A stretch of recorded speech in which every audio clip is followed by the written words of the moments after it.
আসসালামু আলাইকুম, সবাই কেমন আছেন? আশা করি সবাই ভালো আছেন। আর এটা হচ্ছে আমার ব্লগ কম, প্রতিবেদন বেশি। আর এটা হচ্ছে আমার ইউটিউব চ্যানেল। আর এটাতে মানে আজকের দিনে আমি যেটা করছি সেটা দেখাবো যে বৃষ্টির দিনে গরু পালনের কি সুবিধা বা অসুবিধা। এই দেখা যাচ্ছে আমাদের সব গরু একসাথে এসে ভিডিও করা দেখে ওরা সব ক্যামেরার দিকে মুখ দিয়েই করতেছে, বা দেখে অনেক ভালোই লাগতেছে। সবটি গরু মনে হয় একসাথে কেমন ভাবে তাকিয়ে আছে। মানে ওদের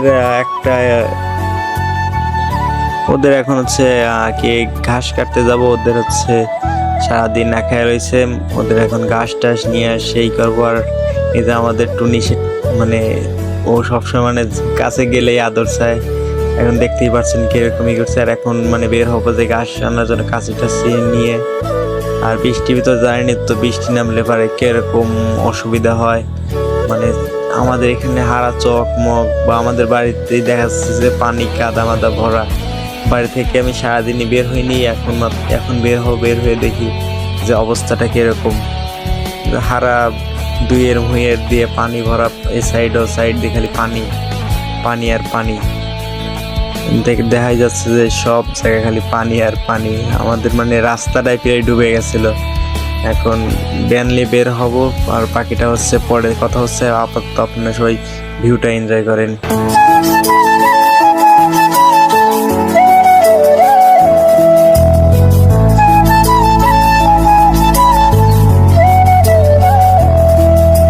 ইতিমধ্যে দেখতে পাচ্ছেন আমরা চকে চলে আসছি। আর চকে এসব দেখছেন যে এসব হচ্ছে নদী না, এসব আমাদের চকের জমি। এইরকম পানি হয়ে ডুবে গেছে সে চারপাশ। মানে সকালে যখন বৃষ্টি নামছে তখন সারা রাস্তায় বলে ডুবেছিল। তবে বৃষ্টি কি হয়েছে কি হয় নাই সেটা আমি জানি না। আমি সারাদিন ঘুম পাড়ছি, 10টার সময় উঠে শুনি যে প্রচুর বৃষ্টি। এখন দেখা যাচ্ছে সারা মাঠ একবার নদীর মতন তলায় আছে। এখানে ধানের চারা বা ঘাসের জমি টমি ছিল সব ডুবে আসছে। এখানে কিছুই মানে ঠিক মতো বোঝা যাচ্ছে না। আর যেখানে পাট মাঠ সব পড়ে মেরে গেছে। আর যেখানে যারা আগে পাট কেটেছিল তারা যে পাট গুলো সাজিয়ে নিচ্ছে।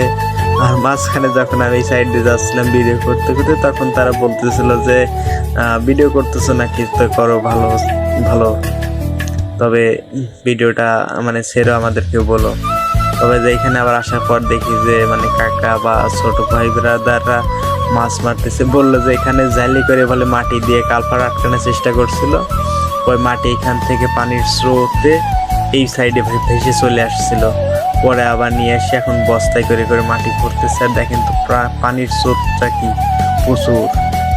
আর ওই পাশে আমাদের এখানে খাপাল বলে, মানে এই সাইডটা একবারে 4-5টা ডুবে একবারে এক হয়ে গেছে। এই সব মাটি ভরে ভরে এক সাইড বন্ধ করে এখন হচ্ছে তার হচ্ছে মাছ মারবে, যদি লাভ হয় নাকি এটাই করে। দেখতে দেখতে আমাদের ক্ষেতের কাছে চলে আসছি। যেটাই আমাদের ক্ষেতে এই সাইড থেকে শুরু করে ওই সামনে বন্দুক সামনে ঘাসের ক্ষেত। ঘাস পরে কাটবো। এখন হলো আমাদের মানে বেগুন ক্ষেত দেখতে আসছি, যেখানে কিরকম পানি বাড়ছে। দেখেন এই সাইডেতে যাইতেই পারতেছি না। পাটের এত পাট পড়ে হারা রাস্তা মাস্তা আটকে গেছে। এইখান থেকে বের হয় মানে কষ্ট হয়ে গেছে। তাও অনেক মষ্ট করে পাটের এই সাইড এইমি করে বের হয়। আজ মানে অনেক কষ্ট বেরি হতেই পারতেছিলাম না। তাও দেখেন সারা শীত বের হয়ে হেরে বাগান খেতে গেলাম। বাগান খেতে দেখলাম সারা বাগান ক্ষেত তলায় আছে। এই সাইডে এটাও আমার ফুফাদের ক্ষেত, এই সাইডে মানুষের ক্ষেত। তাই যেখানে তিল মিল রাখছিল, মানে তিল কেটে ফেলছে। তিলের জমিতে অনেক সাবধানে ধীরে ধীরে হাঁটতে হচ্ছে। প্রায় 8 সমান পানি, এই পানির মধ্যেই হচ্ছে। আর এইখানে যে বাগান ক্ষেতগুলো দেখতে পাচ্ছেন, এই সব ক্ষেত তো একবারে তলায় এখন শেষ হয়ে গেছে। অনেক হাজার হাজার বেগুনের মানে ছোট ছোট জালি বেগুন হয়েছিল, ওর সব এখন মনে করেন যে ধীরে ধীরে পচে যাবে। যে দেখাই যাচ্ছে যে বেগুন গুলো ও সব এখন ধীরে ধীরে পচে যাবে।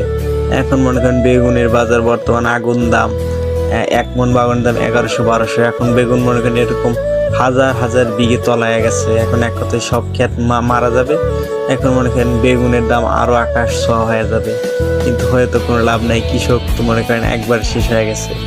শুধু আমাদের এই 1 পাহি বা 1.5 পাহি এরকম না, অনেকের অনেক জমি আছে। অবশেষে আমাদের ঘাসের জমিতে চলে আসলাম। এখানে দেখা যাচ্ছে ঘাসের জমিতে অনেক পানি। এখন এই পানির মধ্যেই ঘাস কাটা লাগবে। হামুড়ি পাড়ার ঘাস কাটতে যায় কি ভোগান্তি ভোগা লাগছে, খালি পোকা পায়ে ওঠে। সেই সময় তো আমার পায়ে 2টা যোগ ধরছিল। এখন দুইটা যোগ মনে করেন তুলে হারে মারলে কি তোলা যায়, যোগ তুলতে যায় আমার মানে গাও ভয়ে একটা শিরশিরা দিয়ে ওঠে। তাও অনেক কষ্ট মষ্টে ঘাসগুলো কাটলাম। ঘাস কাটা ইতিমধ্যে শেষ হয়ে গেছে। এখন আমার আব্বু অল্পটা দিয়ে কাটতেছে। এখন আমি নিয়ে যে হচ্ছে ব্যানে তুললাম। ব্যানে তোলার পর এখন আর গোটা দিয়ে আছে, এই গোটা দিয়ে হচ্ছে নিয়ে আসে ই করবো যে আমার আব্বু গোটা দিয়ে তুলতেছে। ওই কয়টা তোলা হয়ে গেলে পরে এখন এখান থেকে রওনা দেবো। ও আর দেখতে দেখতে আমাদের কলা গাছের চারায় পাতে চোখ পড়লো, যেখানে দেখতেছি একটা গাছে কলার একটা কাজ পড়ছে, তাও মোটামুটি অনেক বড় কাজ পড়ছে। তবে দেখে ভালো লাগলো, এরকম মানে নিজের গাছের ফল মানে দেখতে একটা আলাদা একটাই। আর দেখতে দেখতে মনে করেন যে আমরা এখন হচ্ছে বাড়িতেও চলে আসছি। এখন আব্বু হচ্ছে ঘাস নেবে। আপাতত আপনারা ঘাস নেওয়া দেখেন, বাকি কথা পরে হবে।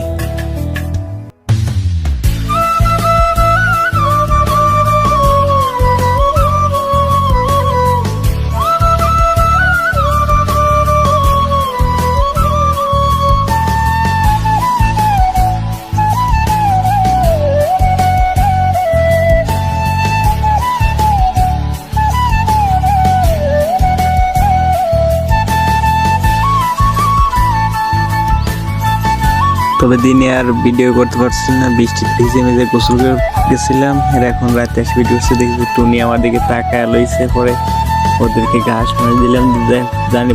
বলছিলাম না যে যখনই আসি তখনই ও কাছে চলে আসে। যে দেখে যাচ্ছে আমাদের বিড়ালের বাচ্চা, ওদের মানে খিদে লাগে এত ভাবাচ্ছিল, মানে মা গুড়ি পানি খাওয়াইছে, তাও ওরা মানে চেঁচাচ্ছে প্রচুর।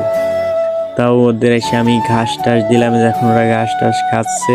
আর আমাদের এই কালা গরু এটাই হচ্ছে সবচেয়ে বেশি ব্যবহার। আর হচ্ছে আমাদের হচ্ছে বান্টু, ও মনে করেন যে পরিবারের মানে সবচেয়ে ছোট, তো আলাদা। আর বিলেই ক্যামেরা দেখে ভয় পায়, দৌড় মেরে পলাইছে। আর টুনির তো কথাই বলবো না, এই যে টুনি মনে করেন যে দেখলেই সবসময় কাছে চলে আসে। যে বান্টু, এই যে ওরা তো মনে করেন সবসময় এরকম কাজ দিয়ে থাকবে। আর এই যে ছাগলে একটাই আছে, ছাগল আমরা বেশি পালি না। তো আজকের মতো ভিডিও এই পর্যন্ত। কি সবাই ভালো থাকেন, সুস্থ থাকেন। আর এটা আমার প্রথম ভিডিও, জানি না কিরকম লাগছে। এখন আপনাদের যদি ভালো লাগে তো কমেন্ট করবেন, সাবস্ক্রাইব করবেন। যদি ভালো না লাগে তাও একটা করে কমেন্ট করে দিবেন যে ভাই ভালো লাগে না, এরপরে এর থেকে একটু ভালো কিছু করেন। আমি আশা করব এর থেকে ভালো দেওয়ার। এটা যেহেতু আমার প্রথম ভিডিও, সেই